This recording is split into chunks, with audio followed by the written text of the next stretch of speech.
Assalamualaikum warahmatullahi wabarakatuh. Kembali lagi di channel YouTube saya, Yanto Multimedia Education. Pada video ini saya akan mencoba mereview dari CMS web sekolahku yang sudah pernah saya install kemarin ke hosting pribadi saya. Jadi website ini tampilannya sangat keren sekali dan bisa didapatkan secara gratis. Dan ini bisa cocok untuk para operator di sekolah atau madrasah yang mau membuatkan website sederhana untuk sekolahnya dengan tampilan yang sangat keren. Ini sangat cocok sekali. Tampilan dari websitenya seperti ini. Di sini terdapat nama lembaganya, terus kemudian ada deretan menu, terus kemudian di bawahnya ada foto slide. Ini untuk foto-foto dari kegiatan lembaganya. Terus di sini ada kutipan juga. Terus kemudian ada berita terbaru kalau kita di sini mau membuat posting-postingan atau artikel-artikel. Terus di sebelah kanannya di sini ada foto kepala, ada sambutan dari kepala. Di bawahnya berita terbaru, di sini ada foto album. Terus kemudian di bawahnya ada video terbaru. Ini bisa kita kaitkan dengan YouTube. Terus di sebelah kanannya di sini ada tautan. Nah, di sini saya memberikan tautannya seperti ini, nanti saya jelaskan. Terus kemudian ada arsip postingan. Terus kemudian ada jejak pendapat di sebelah kanan. Terus ada berlangganan. Terus kemudian ada iklan. Nah, di bawahnya di footnote-nya di sini ada hubungi kami. Nah, ada alamat, terus tag-nya juga ada. Terus yang paling bawah sebelah kanan di sini ada sosial media. Di sini ada Facebook, ada Instagram, ada YouTube, nanti ada yang lainnya lagi seperti Twitter, itu juga ada. Terus yang paling bawah, nah di sini paling bawah kanan ini tidak perlu saya ganti karena ini untuk menghargai si pembuatnya ini, yaitu pengembangannya adalah di web sekolahku WebEdi. Nah, bagaimana caranya untuk membuat tampilannya lebih menarik seperti ini? Kita masuk ke menu adminnya. Nah, di sini untuk masuk ke menu admin itu bisa ditulis alamat website kita. Kemudian di belakangnya itu bisa ditambahi tulisan admin. Nah, di belakangnya tulis admin seperti ini. Nah, jadi untuk masuk ke tampilan admin. Jadi untuk password adminnya, untuk password standarnya itu menggunakan password administrator, itu username-nya dan passwordnya juga administrator kalau memang belum diganti. Nah, setelah kita masuk, ini maaf loading, nanti akan masuknya tampilannya seperti ini. Nah, di sini masuk ke control panel dari websitenya. Jadi untuk pengeditan, modifikasi tampilannya ini menggunakan ini di control panelnya dengan ditambahi tulisan atau linknya tambahi admin di bagian belakangnya. Nah, di sini ada deretan menu dari kontrol panelnya, nanti akan saya bahas satu persatu. Untuk yang pertama beranda, ini tampilannya seperti ini. Terus lihat situs, ini untuk melihat situs setelah kita melakukan pengeditan. Nah, seperti ini. Terus kemudian untuk blog. Nah, blog ini yang pertama ada gambar slide. Kita coba klik. Nah, gambar slide itu adalah tampilan gambar yang bergerak ini. Nah, di sini saya kasih 1 2 3 4 5. Nah, di sini ada 1 2 3 4 5 gambar slide. Jadi ini bisa dirubah atau ditambahi atau dikurangi bebas, mau berapapun bisa dengan cara ini tombolnya. Kita klik tombol terus kasih keterangannya, nanti gambarnya tentang apa, misalkan ini santri, selamat hari santri nasional, kemudian kita bisa ngupload fotonya dari sini. Jadi kita buat keterangannya, nanti keterangannya di sini, terus kemudian ngupload fotonya lewat ini. Nah, kita upload. Nah, dimana kita mau ngupload fotonya itu. Nah, setelah dari gambar slide kita masuk ke pesan masuk. Kita coba pesan masuk ini jika ada pesan masuk dari email. Terus lanjut kita masuk ke tautan. Nah, untuk tautan itu letaknya kalau di tampilan webnya itu di sebelah kanan. Nah, ini tautan ini. Nah, tautan ini juga bisa ditambah atau dikurangi, bisa disesuaikan. Di sini saya memberikan tautannya ada 5. Nah, keterangannya bisa diberikan tautannya itu kita tautkan dengan apa. Jadi misalkan di sini itu saya menautkan di web kemenak.go.id. Jadi keterangannya ini Kementerian Agama RI. Kalau mau menambahkan bisa diklik ini add new, diklik. Terus kemudian URL-nya yang akan kita tautkan apa, terus keterangannya apa. Untuk targetnya ini bisa dipilih self juga bisa. Nah, jadi ini tautan untuk merubah tampilannya yang ada di sebelah kanan. Ini tautan. Terus kemudian kita masuk ke halaman. Nah, kita masuk ke halaman. Nah, halamannya ini sangat banyak sekali. Nah, kita cek semuanya, cek all. Nah, halamannya di sini saya ada 26 halaman. Nah, kenapa kok di sini ada yang warna merah? Warna merah ini tandanya halamannya sudah saya hapus.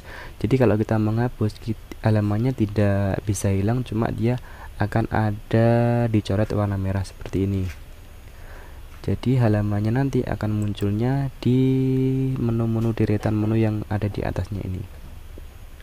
Nah, misalkan di sini ada halaman profil Yayasan Pendidikan Negeri Waras. Jadi di sini halamannya di profil ini.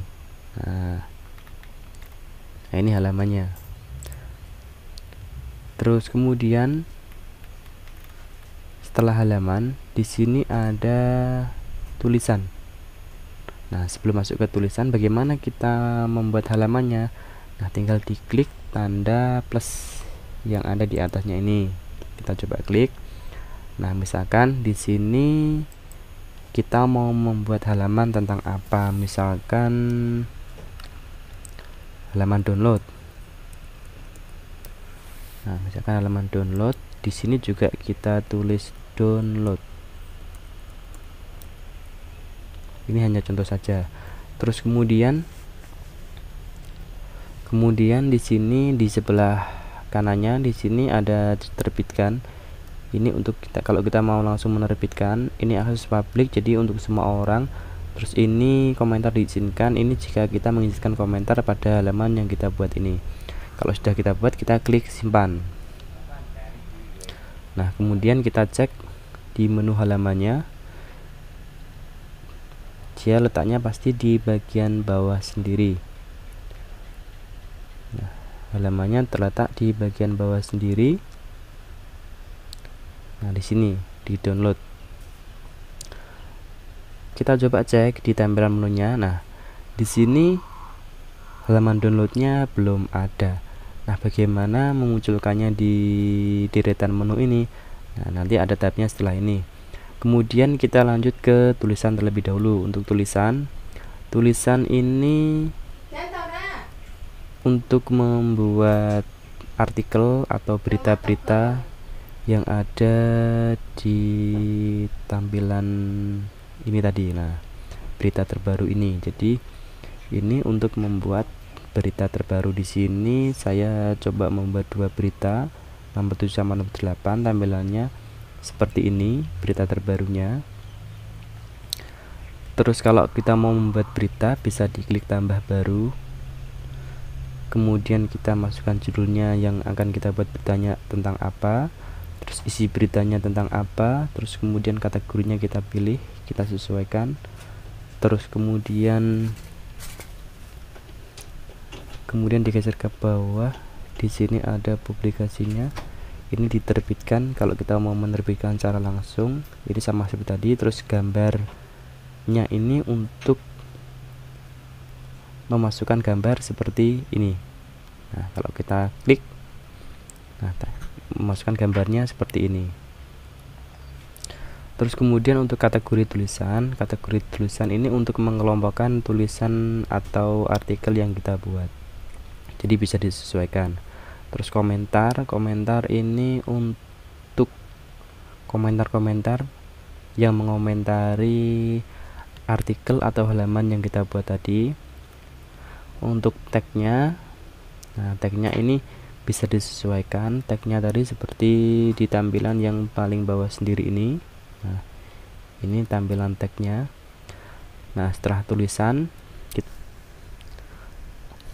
oke, kita lanjut yang berikutnya, yaitu tentang kutipan.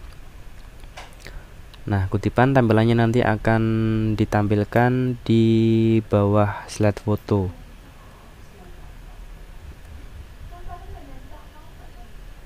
Nah, di sini kutipannya seperti ini, nanti munculnya akan di sini. Jadi untuk kutipan itu terserah mau ditulis tentang apa saja, terserah, jadi bisa disesuaikan. Mau dibuat kutipannya berapa terserah. Terus kemudian ada sambutan kepala sekolah. Nah, untuk sambutan kepala sekolah ini nanti munculnya di bawah foto kepala. Nah, di sini nanti sambutannya akan muncul di sini. Tinggal ditulis saja sambutannya. Kemudian bisa disimpan. Terus selanjutnya di subscriber. Nah, subscriber ini kalau ada email yang mengikuti di website kita. Terus kemudian selanjutnya ada data induk. Nah, data induk ini tidak perlu diapa-apakan karena di sini data induknya, nah seperti ini. Ini untuk data induk untuk penginputan data siswa. Terus pendidikan ini juga sama.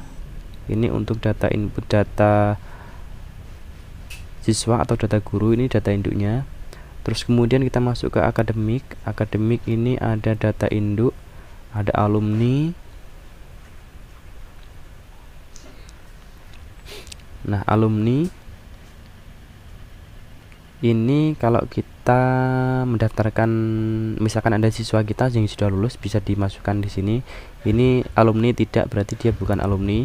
Terus jurusan ini untuk membuat jika sekolah kita berada di tingkat SMA atau SMK, jadi mempunyai jurusan, jadi ini bisa diisi dengan jurusan yang diselenggarakan. Terus kemudian kelasnya bisa diisi. Nah, terserah kelasnya, ada kelas rombelnya berapa saja. Terus mode transportasi ini nggak perlu karena ini untuk keperluan data siswa. Terus penghasilan per bulan, peserta didik, kita coba klik peserta didiknya. Ini kalau kita sudah mengupload. Tahun pelajaran. Nah, tahun pelajaran bisa kita sesuaikan. Di sini ada semester aktif dan PPDB atau PMB aktif. Nah, di sini bisa diatur semester aktifnya tahun berapa, di semester berapa, terus apakah PPDB-nya diaktifkan atau tidak. Ini ngaturnya di sini. Terus kemudian tempat tinggal. Untuk tempat tinggal, nah di sini kebutuhan untuk data induk peserta didik. Terus kemudian grafiknya karena ini rangkuman dari peserta didiknya, jadi tidak perlu saya bahas karena ini fokusnya di penampilan dari webnya. Import data ini kalau mau mengimport peserta didik atau alumni, jadi data awalnya itu kita harus mengimport peserta didiknya terlebih dahulu dari sini. Di sini ada formatnya. Di sini ada NIS. Ini menggunakan Excel, jadi NIS. Terus nama lengkap, jenis kelamin, alamat jalan, terus tempat lahir dan tanggal lahir. Nanti kalau data siswanya sudah terupload, nanti tampilannya akan seperti ini. Nah, direktori peserta didik, kita cari kelasnya, misalkan kelas 10. Nah, seperti ini nanti akan ada tampilan, nah, data-data siswanya kalau kita sudah mengupload data siswanya. Terus import alumni juga sama, ini kalau kita mau memasukkan data alumninya. Terus kita lanjut ke pengaturan. Nah, pengaturan di sini ada rombongan belajar. Nah, ini untuk mengatur atau memasukkan siswa. Setelah kita upload, kita masukkan ke kelas berapa, nanti ngaturnya di sini. Untuk wali kelas, ini untuk men-setting wali kelas bisa disesuaikan. Ini kalau guru dan tenaga kependidikannya sudah diupload. Terus rombongan belajar. Nah, seperti ini rombongan belajarnya. Ini semua siswa bisa masuk di sini. Terus kemudian setelah akademik atau data siswa, kita masuk ke data GTK. Data GTK di sini ada input GTK yang paling penting. Nah, untuk pengimportannya, untuk formatnya ini sama seperti mengimport data siswa. Nah, nanti tampilannya setelah kita import data GTK-nya, nanti tampilannya akan seperti ini. Nah, di sini data gurunya ada lengkap. Kalau mau memberikan foto nanti juga bisa. Di sini semua GTK. Nah, di sini ada nama-nama dari guru. Terus kemudian kita mau mengupload fotonya di sini. Tinggal kita pilih di mana tempat foto yang akan kita upload. Terus kemudian kita masuk ke PPDB. PPDB ini fasilitas yang ada di web ini. Jadi ini ada menu PPDB-nya. Jadi untuk melakukan pendaftaran peserta didik secara online. Nah, di sini harus kita atur dari awal sampai terakhir agar menu PPDB-nya ini bisa aktif. Nah, seperti ini. Kalau aktif seperti ini. Jadi kalau kita klik isi formulir PPDB, nanti akan muncul form-form formulirnya.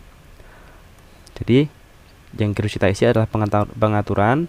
Pengaturan di sini untuk penjadwalan. Jadi penjadwalan PPDB-nya. Nah, ini penjadwalannya bisa disesuaikan saja. Terus di sini ada calon peserta didik baru. Ini masih kosong karena belum ada yang mendaftar.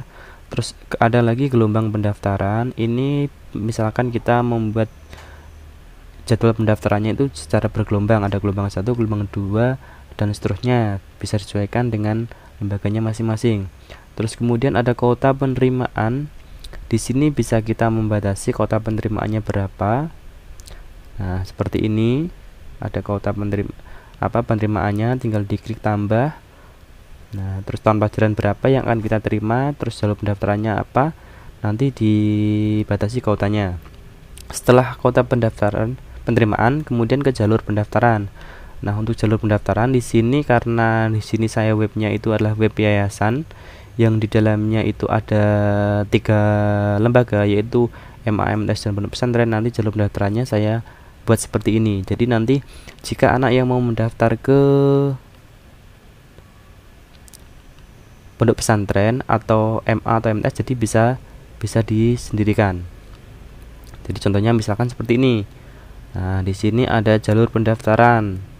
Nah, bisa dipilih. Jadi kalau anaknya itu mendaftarnya di MTS, jadi dipilih MTS seperti itu. Terus kemudian proses seleksi. Nah, untuk proses seleksi seperti ini. Jadi kita melihat hasil seleksinya. Terus kemudian pendaftar diterima. Ini nanti akan muncul daftar-daftar nama-nama siswa yang diterima. Terus kemudian yang bawahnya pendaftar tidak diterima. Ini jika daftar-daftar siswa yang mendaftar tapi tidak diterima atau ditolak. Jadi kalau di menunya di sini itu ada isi formulir PPDB, terus ada muncul hasil seleksi. Setelah kita upload hasil seleksinya, kemudian ada cetak formulir. Ini untuk siswa jika mau mencetak formulir yang telah diisi ini. Terus kemudian kalau download formulir, ini kalau mau mendownload formulirnya dalam bentuk file. Terus kita lanjut ke selanjutnya, yaitu plugin. Di sini pluginnya hanya ada 2, yaitu iklan dan jejak pendapat. Nah, untuk iklan dan jejak pendapatnya itu di sebelah kanan. Nah, di bawahnya tautan arsip dan jejak pendapat di sini. Nah, bagaimana cara membuat jejak pendapatnya? Nah, kita lihat. Kita klik jejak pendapat, terus kita buat pertanyaan. Nah, pertanyaan bagaimana, terus jawabannya apa. Nah, jadi pertanyaannya ini jawabannya kan ada pilihan. Di sini ada pilihan sangat menarik, menarik, dan kurang menarik. Submit untuk memberikan jejak pendapat. Terus kemudian untuk iklan ini seperti di bawahnya ini iklan. Jadi iklan ini saya buatnya hanya saya kaitkan dengan YouTube dari lembaga saya dan saya lampirkan fotonya seperti ini. Itu untuk iklannya. Terus kemudian setelah plugin di sini ada media. Media ini untuk penguploadan file. Nah, di sini file.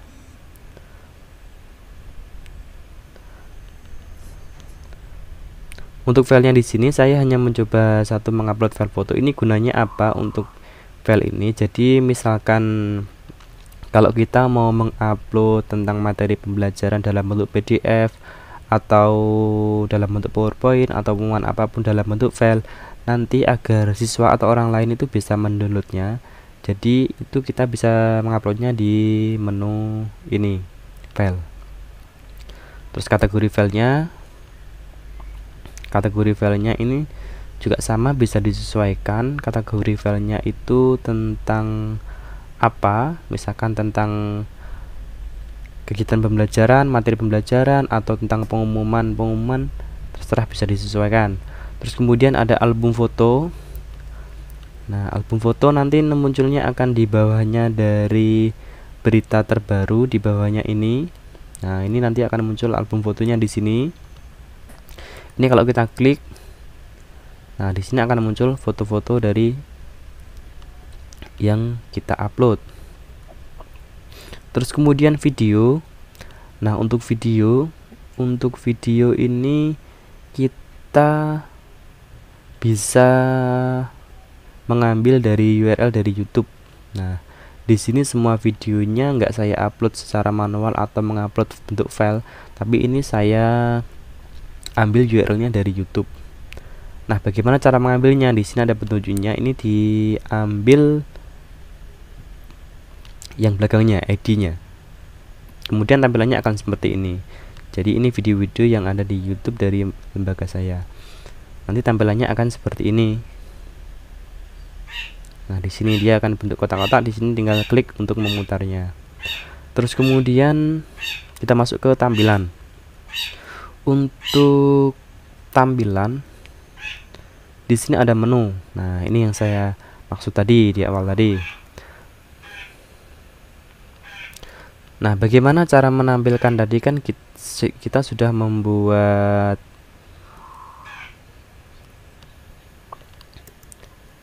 kita tadi sudah membuat halaman, kalau nggak salah. Kita sudah membuat halaman. Nah, kenapa kok halaman ini yang paling bawah, kan tadi kita buat halaman download, kenapa kok tidak muncul di deretan menu? Nah, itu letaknya di sini, di tampilan, kemudian di menu. Nah, di sini kita cek, tadi kan kita buatnya adalah halaman. Nah, di sini ada download. Kalau kita kategorinya tulisan, di sini juga ada. Nah, di sini saya buatnya tadi adalah download. Kita centang di sini, kemudian kita klik simpan. Nah, nanti downloadnya akan pindah ke sebelah sini. Nah, kalau halamannya itu sudah pindah ke sebelah kanan, kalau kita langsung simpan struktur menu, nah nanti kalau kita cek di sini, nah tombol downloadnya akan muncul. Nah, jadi itu cara memunculkan halaman atau halaman yang telah kita buat tadi untuk masuk ke deretan menu. Nah, bagaimana ngaturnya? Di sini bisa kita sesuaikan untuk, nah ini bisa digeser-geser. Kalau ini downloadnya nanti akan masuk di menu profil. Terus kemudian kita bisa lihat di sini di kelola menu. Nah, di sini ada semuanya. Nah, bagaimana cara mengeditnya? Di sini juga bisa diedit. Nah, detailnya tentang apa, nanti URL-nya kita kaitkan dengan apa yang tombol downloadnya tadi. Terus kemudian kalau kita mau menghapus, tinggal ini tombol tempat sampah ini kita klik OK. Nah, berarti sudah terhapus. Kemudian kita klik simpan struktur menu. Jadi ini deretan-deretan menu yang sudah aktif tadi yang ada di sini. Nah, terus selanjutnya setelah halaman kita masuk ke tema. Nah, tema ini ya tema yang disediakan oleh CMS ini. Jadi temanya hanya ada 3, ada Blue Sky, ada Greenland, dan ada Skylake. Terserah mau dipilih yang mana. Kalau mau memilih tinggal diklik tandanya ini, kemudian kita klik aktif, kemudian klik update, nanti temanya akan berubah warnanya saja.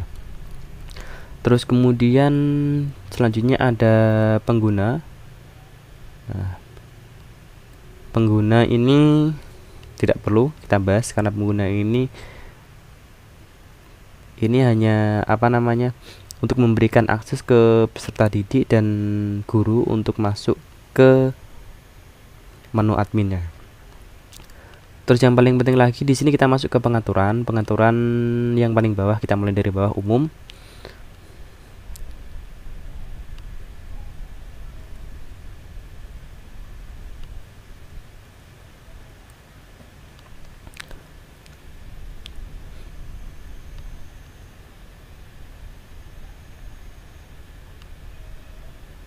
Nah, untuk umum tampilannya seperti ini. Untuk favicon ini untuk merubah tampilannya ini. Nah, logo kecil ini. Terus gambar header bisa kita lihat. Nah, gambar headernya tidak saya pakai. Terus lokasi di Google Map ini bisa dicari di Google Map-nya lokasi dari lembaganya. Terus di sini deskripsi metanya bisa ditulis. Nah, seperti ini. Nah, karena ini saya ada 3 lembaga, saya tulis semuanya. Terus kata kuncinya ditulis terserah kata kuncinya menggunakan apa. Terus kemudian ke bawah di sini time zone-nya Asia Jakarta sudah betul. Terus kemudian masuk ke menu yang atasnya yaitu ada profil sekolah.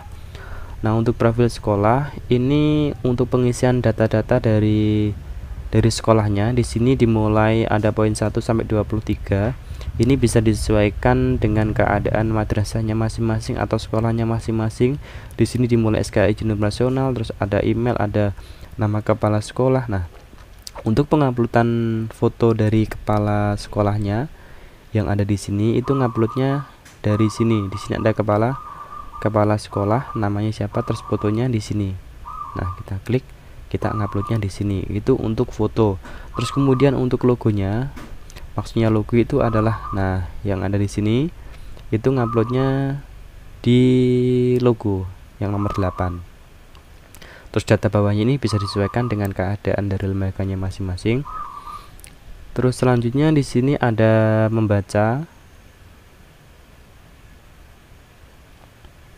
Nah, membaca ini untuk komentar per halamannya berapa bisa disetting sendiri, bisa disesuaikan. Terus ada lagi menulis. Nah, untuk menulis, ini bisa dirubah kategorinya, misalkan tinggi, gambar besar, kecilnya bisa dirubah, bisa disesuaikan. Terus ada lagi media. Nah, media ini adalah untuk mengatur tinggi, lebar, terus tinggi iklan, foto dan lain sebagainya itu di sini. Terus di sini ada tipe file yang diizinkan, ini bisa ditulis ada JPEG, PNG, GIF dan PDF. Jadi ini file yang diizinkan untuk diupload. Di sini pengaturan dari ukuran dari kontennya. Terus kemudian ada jejaring sosial. Untuk jejaring sosialnya di sini kita untuk men-setting yang ada di di bawah ini tadi. Ada Facebook, ada Instagram, ada YouTube. Nah, ngaturnya di sini. Jadi Facebooknya bisa dikaitkan dengan alamat Facebooknya dari lembaga masing-masing, IG-nya juga sama dan YouTube-nya juga sama. Tinggal kita klik di sini, kita edit, kita masukkan ke. Nah, di sini ada Instagramnya, kita masukkan alamat link Instagramnya. Kemudian ada email server, ini tidak perlu. Nah, diskusi. Ini kalau kita mau mensaring komentar-komentar yang ada kata-katanya yang tidak pantas bisa dijaring di sini. Mungkin itu yang dapat saya sampaikan. Mohon maaf bila ada salah kata, ada kekurangan.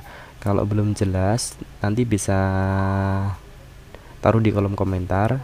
Jadi tampilan sederhananya websitenya seperti ini, bisa dimodifikasi sesuai dengan keadaan lembaganya masing-masing. Terima kasih, saya akhiri. Wassalamualaikum warahmatullahi wabarakatuh.